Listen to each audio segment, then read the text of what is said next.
Bonjour, nous allons aborder maintenant la dernière partie de mon cours concernant la biologie cellulaire avant que je passe le relais à Françoise Cornillon.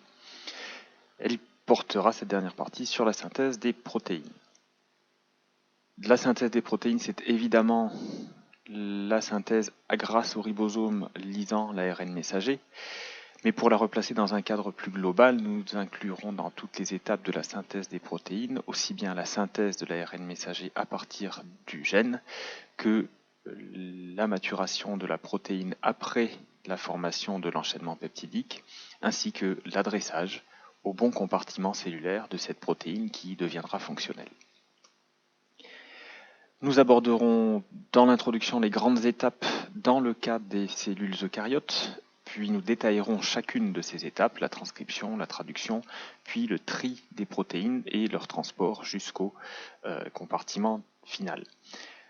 Enfin, en conclusion, je reviendrai sur la notion de compartimentation et son importance chez les eucaryotes. Concernant donc les grandes étapes chez les eucaryotes, c'est-à-dire cellules compartimentées et à noyau. La synthèse des protéines résulte de l'expression des gènes contenus dans l'ADN. Les gènes sont contenus dans l'ADN inclus dans le noyau, et la traduction, elle, la synthèse au sens strict des protéines, est réalisée dans le cytoplasme.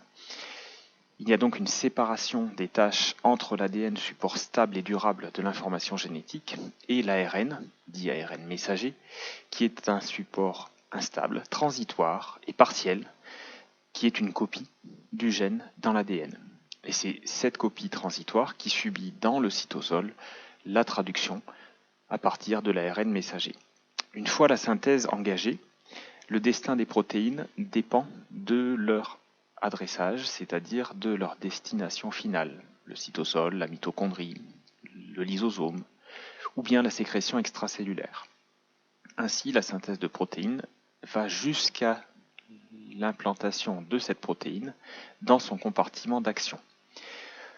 Nous allons, dans le cadre de ce cours, discuter les étapes de la transcription, y compris les maturations subies par l'ARN après synthèse et qui permettent son exportation dans le cytosol, puis les étapes de la traduction de l'ARN en protéines, dans le cytosol justement, et enfin nous étudierons le devenir de deux catégories de protéines, celles qui sont destinées à fonctionner dans le cytosol, et les autres qui sont destinées à être exportées. Nous ne discuterons pas pour cette année l'adressage des protéines à d'autres compartiments, comme par exemple la mitochondrie ou le lysosome. Pour définir ces étapes, la transcription qui se déroule dans le noyau consiste en la synthèse d'ARN en utilisant l'ADN comme modèle. Il s'agit donc d'une copie fidèle d'un fragment d'ADN. Cette transcription inclut également des modifications qui se produisent juste après la synthèse de l'ARN et qui le rendent apte à être traduit dans le cytosol. Ces maturations, nous en verrons trois exemples. Seconde étape, la traduction, qui se déroule dans le cytoplasme.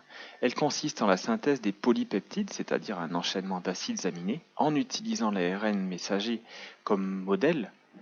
Mais ici, on a besoin à la fois d'une machinerie qui réalise cette synthèse et en plus d'une machinerie qui réalise le décodage, puisque la séquence nucléotidique de l'ARN messager est convertie en séquence d'acides aminés de la protéine. Enfin, le tri et la maturation des protéines se poursuit, dépendant en fait du devenir et de la fonction de la protéine étudiée.